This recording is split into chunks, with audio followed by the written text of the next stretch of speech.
Hariom friends. पिछले काफी समय से हम निसर्गदत्त महाराज, रमन महर्षि, अन्य ज्ञान योग के संतों का ज्ञान को आत्मग्रह करने का कोशिश कर रहे हैं। क्योंकि ज्ञान मार्ग ऐसा है कि इसमें जैसे ही आप सत्संग में बैठते हैं और उस ज्ञान से आपका समझ बढ़ता है तो वो ज्ञान प्रकट होने लगता है। ऐसा नहीं है अभी आपने थियरी में पढ़ा, ये थियरी के साथ प्रैक्टिकल एकदम है। ये एकदम आपके बोध में आ जाएगा। क्योंकि ये ज्ञान जो है वो बुद्धि का ज्ञान नहीं है, जिसको हम बोलते हैं कि बुद्धि का ज्ञान। मन और बुद्धि के स्तर पर जो किताबी ज्ञान जो हम लोग मन बुद्धि के स्तर पर कक्षा के विद्यार्थी के रूप में लेते हैं, वो ये नहीं है। ये आत्मा का ज्ञान है, ये मेरा स्वयं का ज्ञान है। तो जब स्वयं का ज्ञान, उसका करंट मुझ में आता है तो बोध हो जाता है, वो प्रकट हो जाता है। और जब ज्ञान प्रकट होने लगता है तो उसमें रस आने लगता है। तो इसीलिए सत्संग, कुछ सत्संग आपने देखा होगा बड़े सूखे होंगे, उसमें बड़े बड़े शब्द होंगे, बड़ी बड़ी भाषा होगी, बड़ा बड़ा विद्वता होगी, पांडित्य होगी। और कुछ फकीर हैं, कुछ संत हैं जिनको बोलना भी नहीं आता, अपनी लोकल भाषा में थोड़ी बात करेंगे, लेकिन उनके अंदर वो ऊर्जा होगी, करंट होगी। उनके सानिध्य में आप बैठेंगे तो आपको बोध हो जाएगा।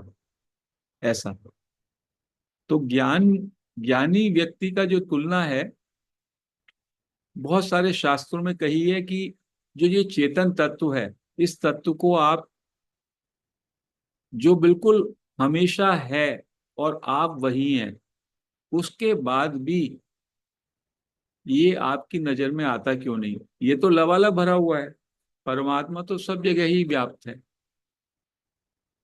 और रियलिटी के लिए रमन महर्षि भी कह रहे हैं कि जो ये ब्रह्म तत्व है, आत्मा का तत्व है, ये सबका आधार है, सब जगह व्याप्त है और सबका प्रकाशक है। तो इसको इस तरीके से देखिए, तीन जो एलिमेंट हैं, तीन तत्व जो हैं, उनसे हम कुछ समझ लें शायद। एक है सूरज, सूर्य। सूर्य जो है, सूर्य के प्रकाश में सब प्रकाशित हो रहा है। कल्पना कीजिए सूर्य ना हो तो क्या कुछ भी दिखाई देगा? अंधकार ही अंधकार।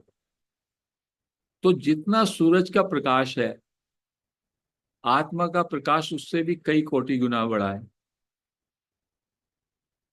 सूरज के प्रकाश में जो चीजें हैं वो प्रकाशित होती हैं, और आत्मा के प्रकाश में जो नहीं है, जो है उसको भी जानते हैं और जो नहीं है उसको भी जानते हैं।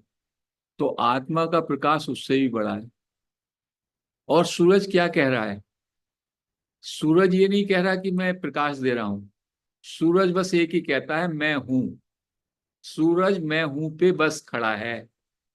सूरज का सार है मैं हूं। जैसे ज्ञानी होता ना, बस ज्ञानी जो है, कुछ ज्ञानियों की उपमा सूरज से कही दी गई है कि वो दूर ही रहते हैं, और ज्ञानी से दूरी ही रखनी चाहिए। क्योंकि यदि सूरज आपके घर में आ जाए तो क्या सूरज को आप इनवाइट करेंगे? वो इतना प्रखर होता है, उसका तेज, वो सबको जला डालेगा। तो सूरज का प्रकाश दूर से ही। तो ऐसे ही कहते हैं, बहुत सारे ज्ञानी और बुद्ध पुरुष हैं, उनका ज्ञान इतना प्रखर होता है कि वो निवृत्त रहते हैं, उनका पता भी नहीं चलता। वो प्रवृत्ति मार्गी नहीं होते। एक निवृत्त मार्गी होते हैं जो सेक्युलेटेड रहते हैं, और एक प्रवृत्ति मार्गी होते हैं। प्रवृत्ति का मतलब है वो एक्टिव रहते हैं, प्रोएक्टिव होते हैं जन कल्याण के लिए। ऐसा तो जो सूर्य के समान प्रखर ज्ञानी है, बहुत सारे, कहीं गुफाओं में, कंदराओं में, कहाँ कहाँ हिमालय में बस पड़े हैं, और उनके ज्ञान के प्रकाश से ही न जाने कितने लोगों को का कल्याण हो रहा है, मानवता का कल्याण हो रहा है, सृष्टि का कल्याण हो रहा है। ऐसे ज्ञानी, प्रत्येक ज्ञानी में, जिसमें भी आत्मा जागृत हो गई, आत्मा का बोध हो गया, वो एक सूर्य के प्रकाश की तरह ही है आत्मा। उसे पता चलता है कि आत्मा का प्रकाश सब जगह, मैं सब जगह हूं, मैं हूं, और मेरा प्रकाश से ही सब कुछ दिखाई दे रहा है।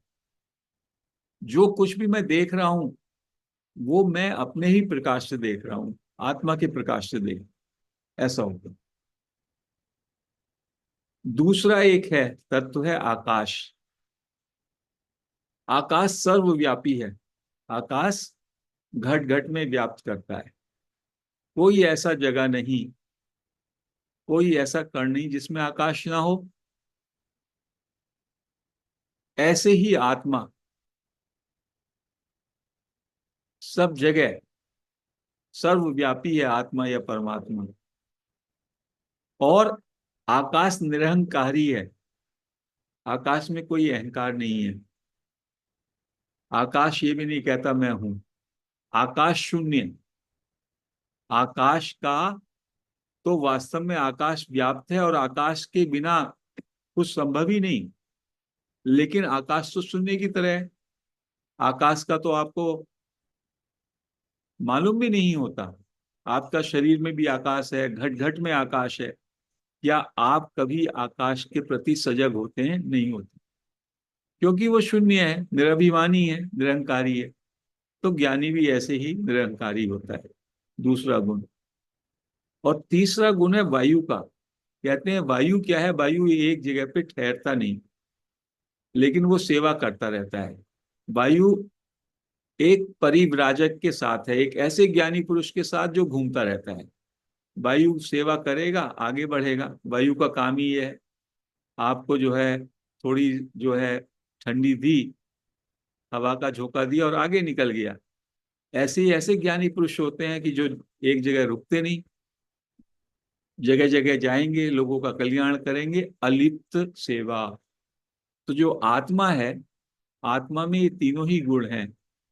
और ज्ञानी के भी तीनों होते हैं, लेकिन ये फर्क है, कोई निवृत्ति होता है, निवृत्ति मार्ग पे होता है, और कुछ प्रवृत्ति मार्ग पे होता है। जिसके भी अंदर आत्मा का जिनको बोध है, जिनको तत्व बोध हो गया, वो सूर्य के समान उस प्रकाश को महसूस करते हैं। वो जानते हैं कि समस्त जगत, समस्त व्यक्त और अव्यक्त उसी प्रकाश से, उसी नॉलेज के प्रकाश से, उसी आत्मा के प्रकाश से प्रदीप्त हो रहा है। ऐसा चेतन तत्व, चेतन सत्ता। और वो आकाश की तरह उनके अंदर शून्यता भी होती है, टोटल एम्प्टीनेस भी होती है। वो निरहंकारी होते हैं, ईगोलेस होते हैं। और सर्व, वो उनको ये मालूम है मेरी आत्मा ही सब जगह व्याप्त है। अहम ब्रह्मास्मि, मैं ब्रह्म हूं। और अनासक्त भाव से वायु की तरह अलिप्त सेवा में रहते हैं। ज्ञानी की सन्निधि में कोई भी आएगा, या ज्ञानी जहां भी है, और इवन बहुत दूर दूर तक भी कहीं भी सेवा का मौका होगा, तो सेवा का वो माध्यम बन ही जाएगा खुद ही, कर्ता भाव से नहीं, अनासक्त भाव से। तो ज्ञानी के ये जो तीन रूप है, तीन गुण हैं, इनका समायोजन प्रत्येक सीकर को, जिसको भी आत्मबोध पे जाना है, उसको उस मार्ग पे चलना पड़ेगा।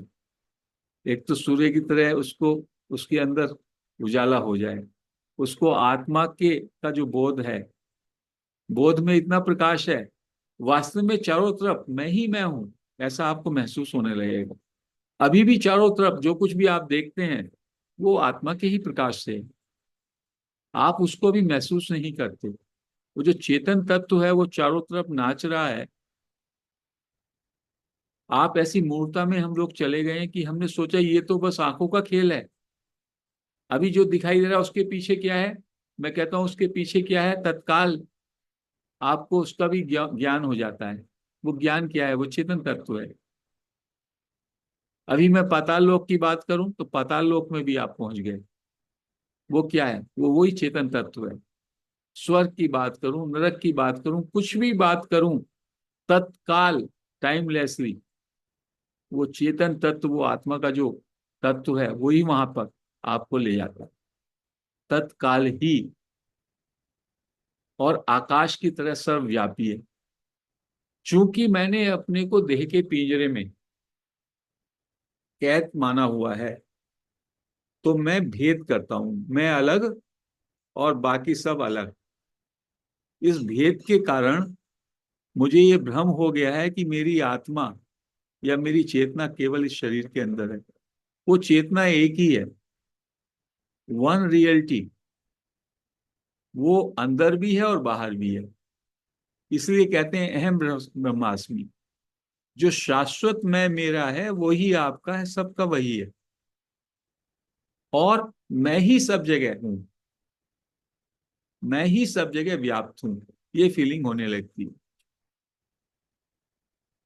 चूंकि हमने संस्कारों से अपने को अलग मान लिया, अपने को इंडिविजुअल मान लिया, तो ये बात समझ में नहीं आती।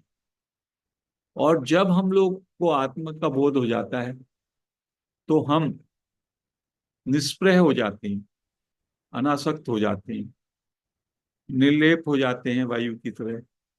और जहां भी कोई आत्मस्फूर्णा से कुछ भी सेवा का कार्य या कुछ भी कर्म मिला, तो अकर्म की तरह से वो ज्ञानी करेगा। तो ज्ञानी में ये तीनों गुणों का समायोजन होता है। और जब ज्ञान आपके अंदर प्रकट होगा, तो धीमे धीमे ये सारी की सारी गुण आपके अंदर आ जाएंगे। और आएंगे और वो आपके अंदर उनका समायोजन हो जाएगा। जैसे आप अपने अंदर ही बहुत बड़ा रूपांतरण देखेंगे। एक कॉमन व्यक्ति होता है, मैं छोटी सी बात कह रहा हूं। अभी यहाँ पे बातचीत चल रही है और किसी की हमने प्रशंसा की, तो जो दूसरा उसकी पोजीशन में, उसको वो प्रशंसा अच्छी नहीं लगेगी उसको, जब तक उसकी ईगो ज्यादा है कि इसकी तो प्रशंसा हो गई, मेरी प्रशंसा क्यों नहीं हुई, ऐसा भाव आएगा। तो जो भी ये भाव आ रहा है, ईगो के कारण है। अदरवाइज मुझे लगेगा मेरे कलीग की हो रही तो मेरी हो रही है। ये वननेस का भाव है। और कोई किसी की वो प्रशंसा होगी, तो उस प्रशंसा से उसके अंदर कोई खुशी होगी ही नहीं। वो इतना निर्मोही हो जाएगा, इतना अपेक्षा के बियॉन्ड चला जाएगा, उसे प्रशंसा का और निंदा का कोई ज्यादा फर्क नहीं पड़ेगा। ऐसा होगा, ये आपको होने लगेगा। और जब वो समता आती है, समता घटती है, तो उसका क्या आनंद है वो अलग ही है समता का। उतना प्रशंसा का आनंद नहीं है, कोई आपकी तारीफ करे ना। जब आप उस समता में जाते हैं, तो वो समता जो है ना, वो द्वंद्व के बियॉन्ड चली जाती है आपको लेकर। तो फिर धीमे धीमे जो आपके अंदर ये निष्प्रहता आती है, निर्लेपता आती है, वो निर्लेपता ही जो है आत्मबोध का एक संकेत है। धीमे धीमे आप उस ओर जा रहे हैं। और देह भाव, आपका देह भाव गिरने लगेगा।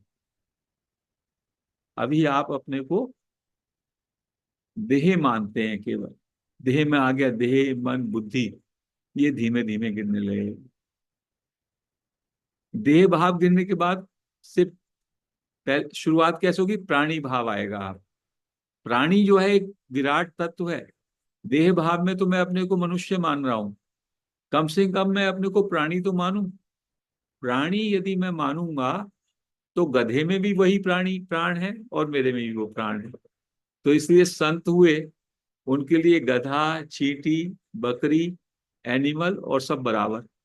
क्योंकि प्राण के स्तर पर सब बराबर हैं, सब प्राणी हैं। All are beings. और हम जो है बीइंग की बात करते हैं, निसर्गदत्त महाराज की जो टीचिंग है, उसमें कहते हैं आप अपने बीइंग पे रहिए। तो आपका जो ये बाहर का ढांचा है, ये तो बीइंग में है ही नहीं कि आपकी क्या फॉर्म है, आपका क्या रूप है। तो जो उनके सूत्र हैं, जब हम उन सूत्रों पे अंदर जाएंगे तो धीमे धीमे हमारी जो ये झूठी परतें हैं, अहंकार की, हमारी देह की परत है, हमारे मन की परत है, बुद्धि की परत है, अंतःकरण में जो भरा हुआ है उसकी परतें हैं, वो सब परतें डिसॉल्व हो जाएंगी। और उस डिसॉल्व होने का तरीके, युक्तियां जो हम लोग मेडिटेशन में कर रहे हैं, धीमे धीमे अनदेखा को देखें, अज्ञात में जाएं, अज्ञात को जानें, जैसे नींद में प्रवेश करते हैं उसमें जागृति की तरह जागरूकता बनाए रखें और नींद को महसूस करें, नींद की जो स्थिति है, या जो जान रहा है उसको जानें। पूरा सुबह से शाम तक यदि आप जानने को जानते रहें, कोई ऐसी घड़ी नहीं है जबकि आप नहीं जानते। ज्ञान आपको, चेतन तत्व का दूसरा नाम ज्ञान है, बोध है। बोध आपको कभी नहीं छोड़ता, लेकिन क्या होता है, मेरी अटेंशन ज्ञान पे ना होकर के जो ज्ञेय है उस पे चली जाती है, वस्तु पे, पदार्थ पे, प्राणी पे, विचार पे। उस विचार की जगह यदि पहले आप जो जान रहा है, जानने वाले पे आ जाएं, तो धीमे धीमे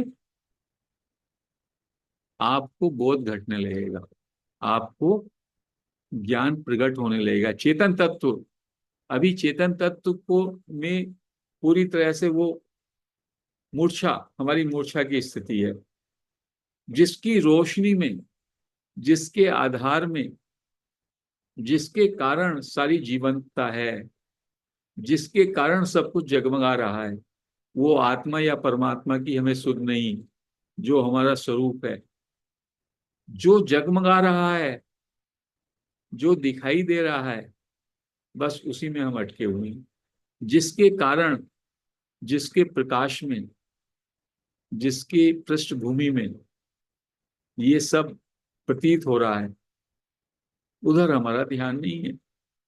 तो संतों का यही कहना है कि किसी भी तरीके से, किसी भी युक्ति से, you turn your attention back to the source. Source का क्या मतलब है, अपने स्वरूप में। और आपका स्वरूप क्या है, होना और जानना। I am, I know, I know I am. Surya Mahadev, बस यही, सूर्य महाराज का यही काम है, संत कह रहे हैं, आई एम में। किसी को प्रकाश मिले नहीं मिले, वो किसी को नहीं देते, वो बस आई एम में रहते हैं, होनेपन में रहते हैं। ऐसे ही यदि आप होनेपन में टिक जाएंगे, तो निसर्गदत्त महाराज कह रहे हैं, आप सूर्य की तरह आत्मा का प्रकाश, आत्मा का बोध वो प्रकट हो जाएगा, उसको अनुभूति हो जाएगी। आकाश की तरह आपको लगेगा, आई एम परवेडिंग एवरीवेयर, मैं ही सब जगह व्याप्त हूं। और आपका कोई विशेष कार्य नहीं रहेगा, वायु की तरह अलिप्त सेवा का भाव आप में आएगा, निर्लिप्तता का। तो ज्ञान, जो ये योग है जिसकी हम चर्चा कर रहे हैं, और जिसको हमारे संतों ने, रमन महर्षि ने और निसर्गदत्त महाराज ने कुछ छोटे से सूत्र देकर के हमको बताया है, ये ज्ञान बहुत विराट है। ये संत जो हैं, वास्तव में तो संतों को कहा गया है, भगवान से भी पहले उनको रखा जाता है। संत की जो उत्कृष्टता है, भगवान भी संतों के चरण स्पर्श करते हैं। और जहां ज्ञान है वहां समर्पण भी होता है, भक्ति भी आती है। ज्ञान और भक्ति एक दूसरे के पूरक है। तो हमें जो भी ये सूत्र बताए जा रहे हैं, और जो सूत्र हमको उपयोगी लग रहे हैं, उन सूत्रों के माध्यम से, उन युक्तियों के माध्यम से हम धीमे धीमे कोशिश करते रहें, कोशिश करते रहें, और सहज रहें, मन बुद्धि में ना भटकें। जब तक आप मन बुद्धि के देश में हैं, तब तक आप जो है अपने को समझदार समझते रहेंगे, आप कर्तृत्व अभिमान में रहेंगे, आप अहंकार में रहेंगे। तब तक आत्मा छिपी रहेगी, आत्मा पे पर्दा रहेगा। आत्मबोध के लिए आपको अपनी सारी समझ फेंकनी पड़ेगी, सारी मन बुद्धि को फेंकना पड़ेगा। You have to be totally empty, पूरा एम्प्टी होकर के, जो सूत्र बताया किसी भी संत ने या जिसको भी आप फॉलो कर रहे हैं, पहले तो अपने मन में श्रद्धा रखें। वो जिसको भी आप फॉलो करना चाहते हैं उसके प्रति आपके मन में पूरी श्रद्धा होनी चाहिए, और फिर उस सूत्र को पकड़ के उस पे उसके प्रति कटिबद्धता होनी चाहिए, प्रतिबद्धता होनी चाहिए। तभी जो है धीमे धीमे धीमे धीमे, और हड़बड़ाहट नहीं, सहजता जितना हो ठीक है। क्योंकि जब यदि हम जगह जगह पर घूमते रहेंगे, शुरू में होता है किसी भी सीकर के ये किताब भी पढ़ लूं, इस पे भी चले जाऊं, मास्टर पे, उस पे भी चले जाऊं, वहां पे हो आऊं, वहां पे हो आऊं। तो ये अभी हम मन बुद्धि के घेरे में हैं। धीमे धीमे आपके अंदर जब ये ठहराव आने लगता है, I am at the right point, I am with the right teachings, उस ठहराव के साथ आपको सहजता में उतरना होगा। और जो भी वो गुरु जो भी सूत्र बता रहे हैं, उन सूत्रों को आत्मसात करना होगा, आत्मग्रह करना होगा, ऐसा संतों ने बताया। तो आज फ्रेंड्स, हम इस चर्चा को यहीं समाप्त करते हैं। हरि ओम।